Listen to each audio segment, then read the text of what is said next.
खेलने के लिए। अच्छा, तो आप आसाम से बिलोंग करते हैं, तो आप ये बताइए, हमारे जो व्यूवर्स हैं उनको बताइए कि आपके साथ क्या क्या प्रॉब्लम आपने फेस करी है, क्योंकि आप तो एक रियल विक्टिम है, आप जानते हैं कि आपने अच्छे से झेला है उस चीज़ को। तो आप बताइए कि आपने कैसे झेला और अभी आप पे क्या बीत रही है, और आपके जो कितने लोग हैं जो जो एनआरसी की लिस्ट से बाहर हो गए हैं, वो कैसा, उनके फैमिली वाले कैसा फील कर रहे हैं।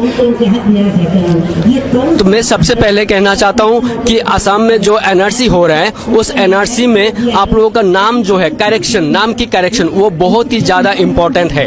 हम क्या करते हैं, अपना टाइम बचाने के लिए एमडी लिख देते हैं, जो मोहम्मद MAHHMED मोहम्मद लिखना पड़ता है। वो किसी डॉक्यूमेंट्स में आपका पूरा मोहम्मद लिखा हुआ है और किसी डॉक्यूमेंट्स में आपने सिर्फ MD लिख दिया, यहीं से आपका मिस्टेक शुरू होता है। तो आप ये चीज़ को बहुत ही ज़्यादा ध्यान से रखिएगा। और 1971 से पहले और 1951 के बाद जो लीगेसी डाटा है, आपका चाचा का, भाई का, बहन का, जो भी XYZ, उन लोग का लीगेसी डाटा संभाल के रखना है। वही लीगेसी डाटा आपका एनआरसी में काम आएंगे, आपका ये आधार कार्ड काम नहीं आएंगे। आपने सोच रहा है कि मैंने तो वोट दे दिया, मैं वोटर ID कार्ड दिखा दूंगा, ये भी आपका काम नहीं आएंगे। तो ये है मेन चीज, आप ये चीज को पूरा ध्यान से रखिए। और असम में जो एनआरसी का काम चल रहा है, उसमें हम जब जाते हैं एनआरसी डॉक्यूमेंट्स चेक कराने के लिए, तो हमारे चारों तरफ असम पुलिस होता है और आर्मी होता है, CRPF होता है और बड़े बड़े सारे ऑफिसर होते हैं। उन लोगों के सामने किसी औरत जो है पढ़े लिखा है ही नहीं, उनको तो नाम पूछो तो वो उल्टा पुल्टा बोल देते हैं, अपने नाम भी बता नहीं पाते। जो थोड़ा पढ़ा लिखा है वो तो बता देते हैं, खैर कोई बात नहीं।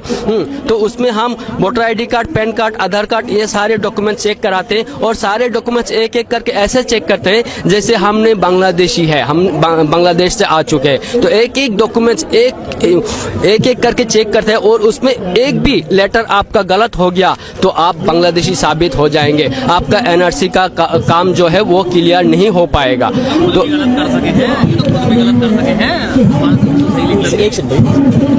तो आप ये बताइए कि कितने डॉक्यूमेंट्स चाहिए, जैसे एक अगर मेरे पास एक प्रॉपर्टी का पेपर है या मेरे पापा का एक प्रॉपर्टी का पेपर है पहले का, तो उससे काम चल जाएगा, या मिनिमम कितने डॉक्यूमेंट हमें शो करने होते हैं।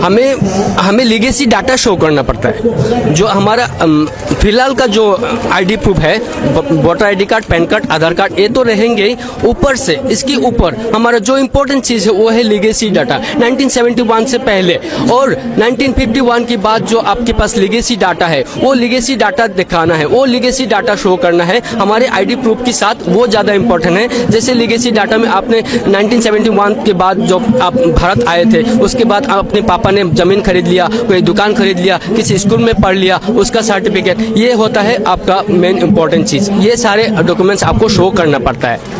अच्छा, तो मुझे जैसा लगता है कि एक मुस्लिम कम्युनिटी को देखते हुए कि उसमें औरतें जो है ज़्यादा पढ़ी लिखी नहीं होती हैं, तो वो स्कूल भी नहीं जाती, उनके पास तो सर्टिफिकेट ही नहीं होता है। तो फिर उनके साथ कैसे दिक्कतें आई और उन्होंने कैसे फेस किया इस चीज़ को। जो औरतें होते हैं, ज़्यादातर गांव की औरतें जो है, आजकल तो लोग थोड़ा शिक्षित हो गया, जानने लगा है। जो आज की 2000 से पहले की बात मैं बता रहा हूँ, 2000 से पहले लोग कितने लोग पढ़ा लिखा करते थे, कितने लोग स्कूल जाते थे। नहीं, स्कूल नहीं जाते थे, पढ़ा लिखा नहीं करते। औरत की बात तो छोड़ो, जेंट्स की बात ही कर रहा हूँ। जेंट्स भी बहुत ज़्यादा लोग नहीं जाते थे। तो उन लोगों का नाम का आगे पूरा मिस्टेक ही मिस्टेक होता है, क्योंकि उनको पता नहीं है।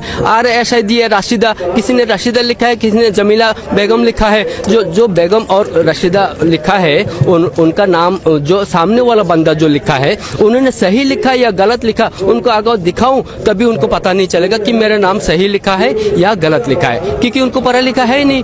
जैसे ब्लाइंड लोगों के सामने ये आप रख देंगे, उसका क्या वैल्यू है, कोई वैल्यू नहीं है। तो उनका सामने भी यही वैल्यू हो रहा है। और ज़्यादातर औरतों की बहुत ज़्यादा प्रॉब्लम हो रहा है। वो वहाँ जाते हैं, जाने के बाद ये डॉक्यूमेंट्स निकालो, वो डॉक्यूमेंट्स निकालो, सारे डॉक्यूमेंट्स जब निकालने के लिए बोलते हैं, वो तो ऐसे ही थर काँपने लगता है। वो अपना डॉक्यूमेंट्स ही नहीं दिखा पाते हैं कि सारे लोगों के सामने ऐसे ही थर काँपने लगता है। फिर जो सही है वो भी मिस्टेक कर देता है, क्योंकि अलग अलग हमारे फैमिली में अगर 5 बंदा है, उनका अलग अलग ले जाके पूछताछ करते हैं कि आपका ये भाई का नाम क्या है, आपका माँ का नाम क्या है, वो चाचा का लड़का है, उनका नाम क्या है, जरा बताइए।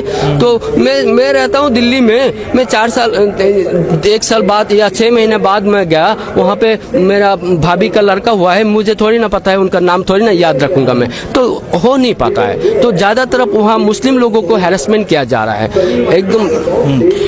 अच्छा आप जैसे आपका ही ले लेते हैं कि एग्जाम्पल, तो आपने जो अपने डॉक्यूमेंट्स दिखाए तो उसमें क्या हुआ? आप एनआरसी की लिस्ट के अंदर आए या आपको एनआरसी की लिस्ट से बाहर कर दिया गया? मेरा सारे डॉक्यूमेंट्स सही है, क्योंकि हमने थोड़ा पढ़ा लिखा किया है, इसीलिए मेरा डॉक्यूमेंट्स सारा सही है। Voter ID card, pan card, Aadhaar card सब कुछ है, और लीगेसी डाटा भी है। जो ज़्यादा इंपॉर्टेंट चीज़ है वो है लीगेसी डाटा। और लीगेसी डाटा है तो मैंने एनआरसी में नाम दिया, ऑलरेडी मेरा नाम आ चुका है। और मेरा रिश्तेदार है उनका नाम नहीं आया। उन्होंने 5 साल ये डिटेंशन कैंप में बिता के आया। उनका हालत जो अगर पूछेंगे तो वो रोने लगता है, वो बता नहीं पाते कुछ कि क्या हो रहा है उनके साथ, क्या हुआ था। तो पूछूंगा तो वो बता नहीं पाते, क्योंकि एक छोटा सा कमरे में रखते हैं, उसमें सही टाइम पे खाना नहीं देते हैं, नहाने का जगह नहीं है, मेडिकल का सुविधा नहीं है, कुछ भी सुविधा नहीं है। वहाँ जैसे कैदियों के साथ जैसे बिहेव करता है ना, आपने देखा काला पानी का नाम सुना होगा सबने, जैसे काला पानियों में कैदियों को जैसे बिहेव करते हैं, जैसे सजा देते हैं, इस तरह की सजा दे रहे हैं। और बोल रहे हैं कि डिटेंशन कैंप नहीं है। हमारे ऑनरेबल प्राइम मिनिस्टर ये नरेंद्र मोदी और ऑनरेबल होम मिनिस्टर ये अमित शाह जी, आप दोनों ने कहा कि आसाम में डिटेंशन कैंप में नहीं है। तो आसाम में